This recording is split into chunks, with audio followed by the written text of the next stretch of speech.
Science से भौतिक विज्ञान का एक चैप्टर रिफ्लेक्शन ऑफ लाइट अर्थात प्रकाश का परावर्तन से संबंधित दो वीडियो हमारे इस चैनल पर दिखाया गया है और यह तीसरा वीडियो है जो अब हम उनके कुछ नियमों अर्थात लॉज ऑफ रिफ्लेक्शन परावर्तन के नियम के बारे में, परावर्तन के प्रकार के बारे में अर्थात टाइप्स ऑफ रिफ्लेक्शन के बारे में और वस्तु के बारे में, आभासी प्रतिबिंब और प्रतिबिंब वास्तविक प्रतिबिंब के बारे में आज हम इस वीडियो में जानेंगे। तो पहले हम जानते हैं परावर्तन के नियम के बारे में। परावर्तन के दो नियम होते हैं अर्थात लॉज ऑफ रिफ्लेक्शन दो प्रकार के होते हैं। पहला नियम क्या कहता है, अगर आपको रिफ्लेक्शन का अगर फिगर याद है तो आपको लॉज याद करने में अर्थात नियम याद करने में कोई भी प्रॉब्लम नहीं होगी। हम जानते हैं कि जब प्रकाश किसी तल पर आपतित होता है तो टकराकर पुनः वह उसी माध्यम में क्या होता है, लौट जाता है। प्रकाश की इसी घटना को प्रकाश का परावर्तन कहते हैं। तो इसके अनुसार पहला नियम होता है आपतित किरण अर्थात इंसिडेंट रे, परावर्तित किरण अर्थात रिफ्लेक्टेड रे और आपतन बिंदु पर खींचा गया अभिलंब अर्थात कि पॉइंट ऑफ इंसिडेंस पर ड्रा किया गया नॉर्मल, तीनों एक ही प्लेन में अर्थात तल में होते। अर्थात पहला नियम होता है कि आपतित किरण, परावर्तित किरण तथा आपतन बिंदु पर खींचा गया अभिलंब तीनों एक ही तल में होता है। तो आप लोग फिगर से समझ लीजिए, ये आपतित किरण है। आपतित किरण तल के जिस बिंदु पर गिरता है उसे आपतन बिंदु कहते हैं और इस आपतन बिंदु से तल के लंबवत खींचा गया रेखा अभिलंब कहलाता है। अब आप लोग को दिख रहा है कि आपतित किरण, परावर्तित किरण तथा आपतन बिंदु पर ड्रा किया गया नॉर्मल तीनों एक ही प्लेन M1 M2 में है। इस प्रकार हम कह सकते हैं कि आपतित किरण, परावर्तित किरण तथा आपतन बिंदु पर खींचा गया अभिलंब तीनों एक ही तल में होते हैं। दूसरा नियम होता है आपतन कोण I। आप जानते हैं कि नॉर्मल और इंसिडेंट रे के बीच में जो एंगल बनता है उसे एंगल ऑफ इंसिडेंस अर्थात आपतन कोण कहते हैं और अभिलंब और परावर्तित किरण के बीच में जो कोण बनता है उसे एंगल ऑफ रिफ्लेक्शन कहते हैं अर्थात परावर्तन कोण कहते हैं।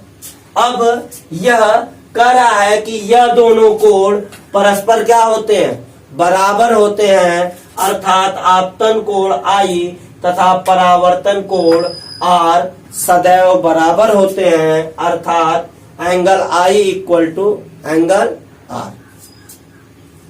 प्रकार अब टाइप्स ऑफ रिफ्लेक्शन। तो परावर्तन के दो प्रकार होते हैं।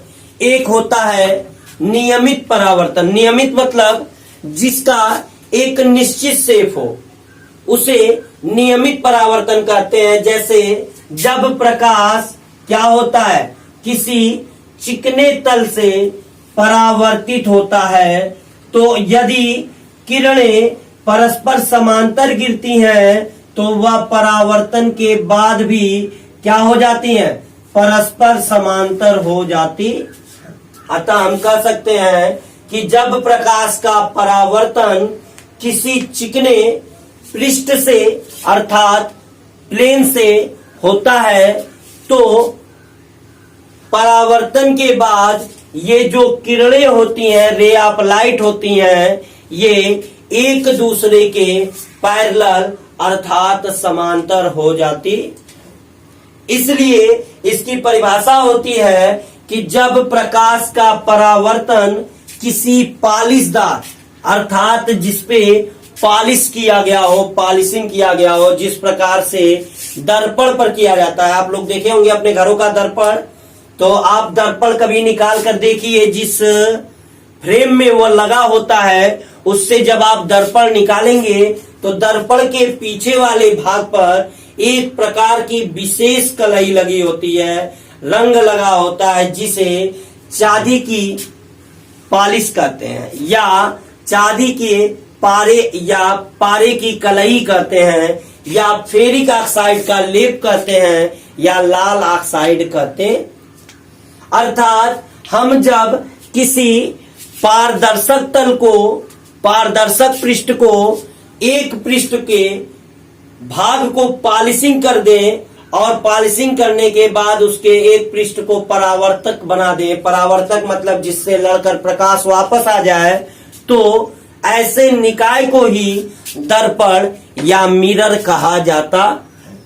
तो हम मिरर के बारे में बाद में पढ़ेंगे, पहले हम जानते हैं नियमित परावर्तन। तो जब प्रकाश का परावर्तन किसी पॉलिशदार चिकनी सतह से होता है तो परावर्तन के बाद ये किरणें परस्पर समांतर हो जाती और इस प्रकार के परावर्तन को ही क्या कहते हैं? नियमित परावर्तन अर्थात रेगुलर रिफ्लेक्शन कहते हैं। आपको फिगर से बताया गया कि ये कोई किरणें हैं और ये किरणें जब लड़ती हैं किसी चिकने तल से तो वह परस्पर क्या हो जाती हैं? समांतर अर्थात एक दूसरे के पैरेलल हो जाती है। तो इस टाइप का जो रिफ्लेक्शन होता है वह क्या कहलाता है? रेगुलर रिफ्लेक्शन कहलाता। नेक्स्ट, इर्रेगुलर रिफ्लेक्शन अर्थात अनियमित परावर्तन। इसे और एक नाम से जानते हैं विसरित परावर्तन या डिफ्यूज्ड रिफ्लेक्शन। अब इसका मतलब नियमित में चिकने पृष्ठ से परावर्तन होता है, अनियमित में खुरदुरे पृष्ठ से परावर्तन होता है। खुरदुरे पृष्ठ से परावर्तन का फायदा क्या होता है? खुरदुरे पृष्ठ से जो परावर्तन होता है वह परावर्तन के बाद किरणों को अलग अलग दिशाओं में, विभिन्न दिशाओं में फैला देता है, जिससे सभी किरणें एक साथ हमारी आंखों तक नहीं पहुंच पाती। इस प्रकार जब हम खुरदुरे पृष्ठ का घर पर कांच लगाते हैं तो उस पे गिरने वाली सभी किरणें विभिन्न दिशाओं में फैल जाती हैं और हमारी आंखों को चकाचौंध नहीं करती हैं, अर्थात हमारी आंख पर रोशनी का तेज झमाका नहीं पड़ता, अर्थात हमें फ्लैश मतलब चमकदार चीजें, जैसे हम सूर्य को अचानक देख लें एक बार तो दोपहर के समय, तो हमारी आंखें क्या हो जाती हैं? चकाचौंध हो जाती है, हमें कुछ दिखाई नहीं देता है। इसलिए हम कांच के खुरदुरे पृष्ठ को लगाते हैं जिससे सूर्य की आने वाली किरणें क्या हो जाएं? विभिन्न दिशाओं में फैल जाएं। दूसरा, हम जानते हैं कि जो न्यूज़पेपर होता है वह खुरदुरे पृष्ठ पर बनाया जाता है। ऐसा क्यों? क्योंकि उससे निकलने वाली किरणें विभिन्न दिशाओं में फैल जाएं और थोड़ी सी दूर पे बैठे व्यक्तियों को भी उसका छोटा लिखा हुआ अक्षर चमकीला और स्पष्ट दिखाई दे। इसलिए अखबार को या न्यूज़पेपर को खुरदुरे पृष्ठ पर बनाया जाता है। तो अनियमित परावर्तन की परिभाषा जान लेते हैं कि जब प्रकाश का परावर्तन किसी खुरदुरे अर्थात रफ सरफेस से होता है, पृष्ठ से होता है, तो प्रकाश किरणें परावर्तन के बाद अर्थात रिफ्लेक्शन के बाद अलग अलग दिशाओं में फैल जाती हैं, विभिन्न डायरेक्शन में फैल जाती हैं, स्प्रेड हो जाती हैं। इस प्रकार के परावर्तन को ही अनियमित या विचलित परावर्तन कहते हैं। That's all। प्रकाश की उत्क्रमणीयता अर्थात रिवर्सिबिलिटी ऑफ लाइट। वैसे तो आप लोगों को पता है रिवर्स मतलब होता है अपने पाथ को, अपने मार्ग को दोबारा दोहराना, अर्थात कोई व्यक्ति इस मार्ग पर जा रहा है, अगर उसे रिवर्स होने के लिए कहेंगे तो वह वापस इस मार्ग पर ऐसे आएगा, जाएगा तो ऐसे और आएगा ऐसे, इसी को रिवर्स कहते हैं। लेकिन यहाँ पे रिवर्स का मतलब क्या है कि यदि हम आपतित किरण को छोड़कर जो परावर्तित किरण है उसे आपतित किरण मान लें, परावर्तित किरण को क्या मान लें, आपतित किरण मान लें, तो आपतित किरण जो होता है वह परावर्तित किरण की तरह व्यवहार करने लगता है। अर्थात यदि हम इस रिफ्लेक्टेड रे को इंसिडेंट रे सपोज कर लें, तो जो इंसिडेंट रे होता है वह एक रिफ्लेक्टेड रे की तरह, like a reflected ray work करने लगता है। अर्थात वह रिफ्लेक्टेड रे की तरह व्यवहार करने लगता है। इस प्रकार की घटना को हमने क्या कहा, अर्थात प्रकाश में अपने पथ को, अपने मार्ग को दोबारा चलने का गुण होता है, अर्थात उत्क्रमित करने का गुण होता है। प्रकाश के इसी गुण को ही प्रकाश की उत्क्रमणीयता कहते हैं। अर्थात हम कह सकते हैं कि यदि परावर्तित किरण को आपतित मान लें तो आपतित किरण परावर्तित किरण की भांति व्यवहार करने लगता है। अर्थात प्रकाश में अपने पथ को उत्क्रमित करने का गुण होता है। प्रकाश के इस गुण को ही प्रकाश की उत्क्रमणीयता कहते हैं। नेक्स्ट हेडिंग है वस्तु अर्थात ऑब्जेक्ट। वैसे तो हम जानते हैं कि जिससे, जैसे यह वस्तु है, मान लीजिए यह कोई वस्तु है, यह हमें कब दिखाई देगा, अगर हम इस वस्तु को एक अंधेरे कमरे में लेकर चले जाएं तो क्या यह वस्तु हमें दिखाई देगी, कभी नहीं दिखाई देगी। जब इस पर प्रकाश क्या होता है, आपतित होता है, और इससे टकराने के बाद प्रकाश हमारी आंखों तक पहुंचता है तो हमें यह वस्तु दिखाई देती। जब तक इस वस्तु से प्रकाश रिफ्लेक्ट होकर, अर्थात परावर्तित होकर हमारी आंखों तक नहीं आएगा, वह वस्तु हमें दिखाई नहीं देगी। अर्थात जिस वस्तु से लड़कर प्रकाश हमारी आंखों तक आता है वही वस्तु हमें दिखाई देती। इस प्रकार हम कह सकते हैं कि वस्तु जो होता है, ऑब्जेक्ट जो होता है, जिस प्रकाश स्रोत से, मतलब इससे प्रकाश निकलकर हमारी आंखों तक आया है, इससे प्रकाश लड़ने के बाद हमारी आंखों तक आया है, इसलिए यह हमारी आंखों के लिए वस्तु है। इस प्रकार हम कह सकते हैं कि जिस प्रकाश स्रोत से चलकर प्रकाश किरण किसी दर्पण पर गिरता है या आपतित होता है उसे ही वस्तु या ऑब्जेक्ट कहते हैं।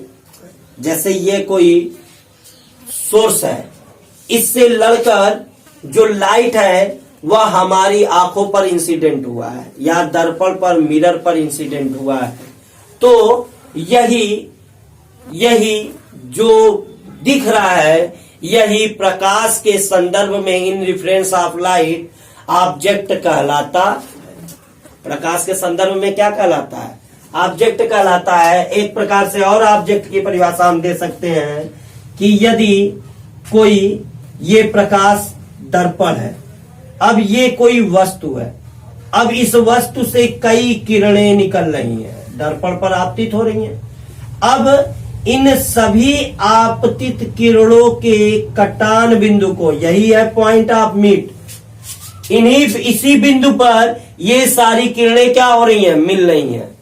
अर्थात हम कह सकते हैं कि इंसिडेंट रे के जो कटान बिंदु है, कटान बिंदु मतलब दैट पॉइंट, आपतित किरणों के कटान बिंदु को ही वस्तु अर्थात ऑब्जेक्ट कहते हैं। नेक्स्ट हेडिंग, प्रतिबिंब आर इमेज। तो हम जब देखते हैं कि यह वस्तु है, तो वस्तु के किसी बिंदु से चलने वाली प्रकाश किरणें परावर्तन या अपवर्तन, यह अपवर्तन जो होता है वो रिफ्लेक्शन होता है, और ये जो होता है वो रिफ्लेक्शन होता है। अभी हम रिफ्लेक्शन के बारे में पढ़ रहे हैं, लेकिन अपवर्तन की भी घटना आगे पढ़ाई जाएगी। तो वस्तु के किसी बिंदु से चलने वाली प्रकाश की किरणें परावर्तन या अपवर्तन के बाद जिस बिंदु पर मिलती हैं अर्थात मीट करती हैं या मिलती हुई प्रतीत होती हैं, उस बिंदु को वस्तु का प्रतिबिंब कहते हैं। अब हम देखते हैं कैसे। तो हमने मान लिया ये कोई दर्पण है। अब इससे निकलने वाली किरणें पीछे कहीं क्या हो रही हैं, मिल रही हैं, कहीं पीछे जाकर मिल रही हैं। ये वस्तु है, इस वस्तु से मिलने वाली किरणें ये पीछे कहीं मिल रही हैं। तो ये वास्तव में तो ये क्या हो रही हैं, ये सीधी निकल आ रही हैं, वापस चली आ रही हैं। तो ये वास्तव में नहीं मिल रही हैं, बल्कि क्या हो रही हैं, मिलती हुई प्रतीत हो रही हैं, क्योंकि ये पालिशदार सतह के पीछे मिल रही हैं। तो ये किरणें वास्तव में न मिलने के कारण ये किरणें क्या बनाती हैं, आभासी प्रतिबिंब बनाती हैं। अर्थात हम कह सकते हैं कि वर्चुअल इमेज, जहां पर जो किरणें होती हैं परावर्तन या अपवर्तन के बाद वास्तव में नहीं मिलती हैं बल्कि मिलती हुई प्रतीत होती हैं, उसे वर्चुअल इमेज या आभासी प्रतिबिंब कहते हैं। और जहां पे किरणें परावर्तन या अपवर्तन के बाद वास्तव में मिलती हैं, उसे बिंदु वस्तु का वास्तविक प्रतिबिंब अर्थात रियल इमेज कहते हैं। अर्थात प्रतिबिंब के दो प्रकार होते हैं। पहला प्रकार रियल इमेज, वास्तविक प्रतिबिंब, अर्थात जब किसी बिंदु स्रोत से चलने वाली प्रकाश की किरणें किसी दर्पण पर परावर्तन के बाद वास्तव में किसी बिंदु पर मिलती हैं, तो उसे वास्तविक प्रतिबिंब या रियल इमेज कहते हैं। Next, virtual image. Virtual image अर्थात आभासी प्रतिबिंब, जब किसी बिंदु स्रोत से निकलने वाली प्रकाश की किरणें परावर्तन या अपवर्तन के बाद वास्तव में किसी बिंदु पर नहीं मिलती बल्कि मिलती हुई प्रतीत होती हैं, तो उस बिंदु को क्या कहते हैं, आभासी प्रतिबिंब कहते हैं। जो वास्तविक प्रतिबिंब होता है उसे पर्दे पर लिया जा सकता है, जैसे प्रोजेक्टर मशीन के द्वारा हम लोग आजकल पर्दों पर फिल्म देखते हैं। लेकिन आभासी प्रतिबिंब को पर्दे पर नहीं लिया जा सकता, लेकिन उसे उसका फोटो खींचा जा सकता है। जैसे हम दर्पण में अपना प्रतिबिंब देखते हैं, वो वास्तव में वास्तविक प्रतिबिंब नहीं होता, वह आभासी प्रतिबिंब होता है, लेकिन अपने हम मोबाइल के कैमरे से उस आभासी प्रतिबिंब का फोटो क्लिक कर सकते हैं। अर्थात आभासी प्रतिबिंब को पर्दे पर नहीं ले सकते हैं, परंतु उसका फोटो खींचा जा सकता है। अब हम वास्तविक और आभासी प्रतिबिंब का क्या करते हैं, परिभाषा लिख देते हैं। अब प्रतिबिंब के प्रकार। प्रतिबिंब के प्रकार दो प्रकार के होते हैं, वास्तविक प्रतिबिंब और दूसरा आभासी प्रतिबिंब। वास्तविक प्रतिबिंब अभी को मैंने बताया कि जब किसी बिंदु वस्तु से चलने वाली प्रकाश की किरणें परावर्तन या अपवर्तन के बाद किसी दूसरे बिंदु पर वास्तव में मिलती हैं, तो इस दूसरे बिंदु को वस्तु का वास्तविक प्रतिबिंब अर्थात रियल इमेज कहते। दूसरा है आभासी प्रतिबिंब, वर्चुअल इमेज। जब किसी बिंदु वस्तु से चलने वाली प्रकाश की किरणें परावर्तन या अपवर्तन के बाद किसी दूसरे बिंदु पर वास्तव में नहीं मिलती हैं, बल्कि उस दूसरे बिंदु से आती हुई प्रतीत होती है, तो उस दूसरे बिंदु को ही वस्तु का आभासी प्रतिबिंब कहते हैं। आप जान लीजिए कि जो वास्तविक प्रतिबिंब होता है उसे पर्दे पर ले सकते हैं, परंतु आभासी प्रतिबिंब को पर्दे पर नहीं लिया जा सकता है, अर्थात स्क्रीन पर इसे नहीं लाया जा सकता है। लेकिन जो आभासी प्रतिबिंब होता है उसका फोटो खींचा जा सकता है। That's all.